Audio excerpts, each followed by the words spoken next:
ஷர்மிளா, டெல்லியில் தற்போது சிபிஐ அலுவலகத்திற்கு உள்ளே இருக்கும் தாவேகா தலைவர் விஜயிடம் என்னென்ன கேள்விகள் கேட்கப்பட்டுள்ளன, அதற்கு அவர் என்ன பதிலளித்தார், தாவேகா தலைவர் விஜய் இன்று எவ்வளவு நேரம் விசாரணைக்கு உள்ளாக்கப்படுவார் என்ற கேள்விகள் எழுந்திருக்கின்றன. இந்த விசாரணையின் போது அவர் மீதான குற்றப்பத்திரிகையில் விஜயின் பெயர் சேர்க்கப்படுமா? தண்ணீர் பாட்டில்களை பேருந்திலிருந்து எரியும் போது கூட்ட நெரிசல் ஏற்பட்டதை நீங்கள் கவனித்தீர்களா இல்லையா? நாமக்கல்லில் இருந்து கரூருக்கு வருவதற்கு ஏன் இவ்வளவு காலதாமதம் ஆனது, அது குறித்து நீங்கள் முன்னரே அறிவீர்களா என்ற பல்வேறு கேள்விகள் தொடர்ந்து எழுப்பப்படுகின்றன. சாலைகள் வளைவுகளாக இருந்தது கூட்ட நெரிசலுக்கு காரணம் என்றும் தாமதத்திற்கு காரணம் என்றும் தெரிந்தால் அது குறித்து முன்னரே காவல்துறையினர் உங்களுக்கு ஏதும் அறிவுறுத்தல்களை கூறினார்களா என்ற சரமாரியாக விஜயிடம் சிபிஐ அதிகாரிகள் அந்த கேள்விகளை எழுப்பியிருக்கிறார்கள். பிப்ரவரி முதல் வாரம் அல்லது இரண்டாவது வாரத்தில் இந்த வழக்கில் குற்றப்பத்திரிகை தாக்கல் செய்யப்படும் என்றும் எதிர்பார்க்கப்படுகிறது. சட்டமன்ற தேர்தல் நெருங்கி வரக்கூடிய நிலையில் இரண்டாவது முறையாக கரூர் நெரிசல் துயரத்தில் 41 பேர் உயிரிழந்த சம்பவம் தொடர்பான விசாரணைக்கு தாவேகா தலைவர் விஜய் ஆஜராகி இருக்கிறார். இதற்கு முன்னரே அந்த கட்சியின் முக்கிய நிர்வாகிகள் ஆஜரான நிலையில் இன்று ஆஜராகி இருக்கும் விஜய் மேலும் ஒரு நாள் விசாரணைக்கு அழைக்கப்படுவாரா அல்லது இன்றுதான் கடைசி நாள் விசாரணையா? இன்று இரவு வரை முதல் முறை விசாரணை நடைபெற்றதை போல 7 மணி வரை இந்த விசாரணை நீடிக்குமா என்றெல்லாம் பல்வேறு கேள்விகள் எழுந்துள்ள நிலையில் இப்போது அவரிடம் தீவிர விசாரணை நடைபெற்று வருவதாக தகவல்கள் வெளியாகி இருக்கின்றன. அதில் சிபிஐ வைத்துள்ள மிக முக்கியமான கேள்விகள், இந்த 41 பேர் உயிரிழப்பதற்கு காரணமான கூட்ட நெரிசலை முன்னரே உங்களுக்கு கணிக்க முடியவில்லையா? கூட்ட நெரிசல் ஏற்பட்டும் அங்கு தொடர்ந்து உரையாற்றி கொண்டிருந்தது ஏன்? மேலும் அவர்கள் தண்ணீர் கேட்டு நெரிசலில் கூச்சலிட்ட போதும் ஒரு சிறுமி காணாமல் போனதாக தாங்களே அறிவிப்பை வெளியிட்ட போதிலும் அத்தோடு பேச்சை நிறுத்தி மீட்பு பணியில் ஏன் மற்றவர்கள் ஈடுபடவில்லை என்றும் உயிரிழப்பை தவிர்ப்பதற்கு ஏன் தாவேகா நிர்வாகிகள் என்னென்ன முயற்சிகளை மேற்கொண்டார்கள், காவல்துறையினர் என்னென்ன ஒத்துழைப்பை அளித்தார்களா இல்லையா என்பது உள்ளிட்ட பல்வேறு கேள்விகளை கேட்டு இன்று குறுக்கு விசாரணை என்றால் அவர் கூறிய பதில்களும் அதற்கு மற்றவர்கள் காவல்துறை அதிகாரிகள், பொதுமக்கள், பாதிக்கப்பட்டோர் உள்ளிட்டோர் அளித்த பதில்களும் ஒப்பிடப்பட்டு இவை மாறுபட்டு இருக்கிறதே, நீங்கள் என்ன காரணம் கூறுகிறீர்கள், நீங்கள் கூறிய பதிலில் உறுதியாக இருக்கிறீர்களா அல்லது மாறுபட்ட வேறு கருத்துக்களை கூற விரும்புகிறீர்களா என்றெல்லாம் இந்த குறுக்கு விசாரணையில் விஜயிடம் இன்று கேள்விகள் எழுப்பப்படும் என தெரிகிறது. இந்த கேள்விகளுக்கு பதில் அளிப்பதற்கு இப்போது அவர் வழக்கறிஞர்களின் உதவியை நாடலாமா நாடக்கூடாதா என்பது குறித்தும் கடந்த முறை பிற்பகலில் வழக்கறிஞர் உடனிருக்க அனுமதி அளிக்கப்பட்டது. இப்போது அவரிடம் தனியாகத்தான் விசாரணை நடைபெற்று வருகிறது. இந்த குறுக்கு விசாரணையின் முடிவில் இன்று மதிய உணவு இடைவேளைக்கு பிறகு அவருடன் வழக்கறிஞரோடு அவர் ஆலோசனை நடத்துவதற்கு இன்றும் அனுமதி அளிக்கப்படக்கூடும் என்றும் தெரிகிறது.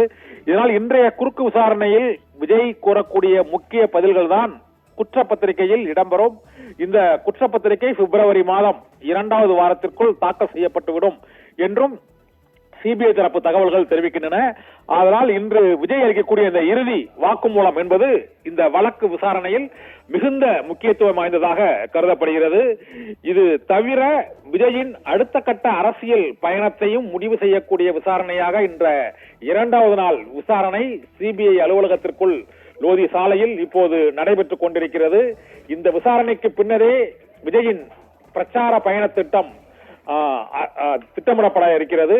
நாளை அந்த கட்சியின் தேர்தல் அறிக்கை குழு ஆலோசனையும் நடைபெற உள்ள சூழ்நிலையில் இந்த விசாரணை இன்று முடிவடைந்தால்தான் அடுத்தடுத்த அரசியல் பணிகளை விஜய் செயல்படுத்த இயலும் என்பதால் இன்று நடைபெறும் விசாரணையில் அவர் அளிக்கும் வாக்குமூலம் இன்று விசாரணை இன்றுடன் நிறைவு பெறுமா என்ற சிபிஐயின் அறிவிப்பும் அரசியல் ரீதியாகவும் மிகுந்த முக்கியத்துவம் வாய்ந்தது.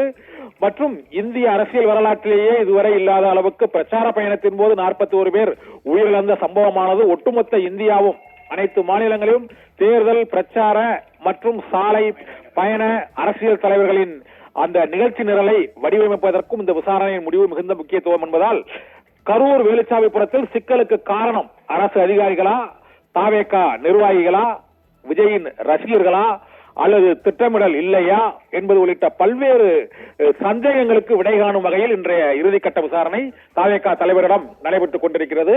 கரூர் துயரம் தொடர்பான இந்த வழக்கில் குற்றப்பத்திரிகையிலும் தாவேகா தலைவர் விஜயின் பெயரை இன்று நடைபெறும் விசாரணையின் இறுதியில் அவர் அளிக்கும் வாக்குமூலத்தின் அடிப்படையில் குற்றப்பத்திரிகையிலும் விஜயின் பெயர் சேர்க்கப்படுவதற்கான வாய்ப்புகள் இருப்பதாகவும் கூறப்படுகிறது. அவ்வாறு குற்றப்பத்திரிகையில் விஜயின் பெயர் சேர்க்கப்பட்டால் இந்த வழக்கு விசாரணை முடிவடையும் வரை அவர் நீதிமன்றத்திலும் சிபிஐ நீதிமன்றத்தில் ஆஜராகக்கூடிய சூழ்நிலை ஏற்படும். இது அவருடைய அரசியல் பயணத்தில் தொடக்கத்திலேயே ஏற்பட்டுள்ள மிகப்பெரிய ஒரு சிக்கலாகவும் கருதப்படுகிறது. குற்றப்பத்திரிகையில் விஜய் பெயர் சேர்க்கப்பட்டால் அந்த சிபிஐ நீதிமன்றத்தில் இந்த வழக்கு விசாரணை நடைபெறும் பொழுதும், சிபிஐ விசாரணையில் இந்த தீர்ப்பு வழங்கப்படும் பொழுதும் விஜய் வழக்கிலிருந்து விடுவிக்கப்படுவாரா அல்லது அதற்கான குறைந்தபட்ச அல்லது அதிகபட்ச தண்டனையை பெறக்கூடிய சூழ்நிலை ஏற்படுமா என்றெல்லாம் பல்வேறு சந்தேகங்கள் இந்த வழக்கில் சட்ட ரீதியாக எழக்கூடும். இதனால் விஜயின் பெயர் குற்றப்பத்திரிகையில் சேர்க்கப்படுவதை முடிவு செய்யும் இறுதிக்கட்ட குறுக்கு விசாரணை இப்பொழுது நடைபெற்றுக் கொண்டிருக்கிறது.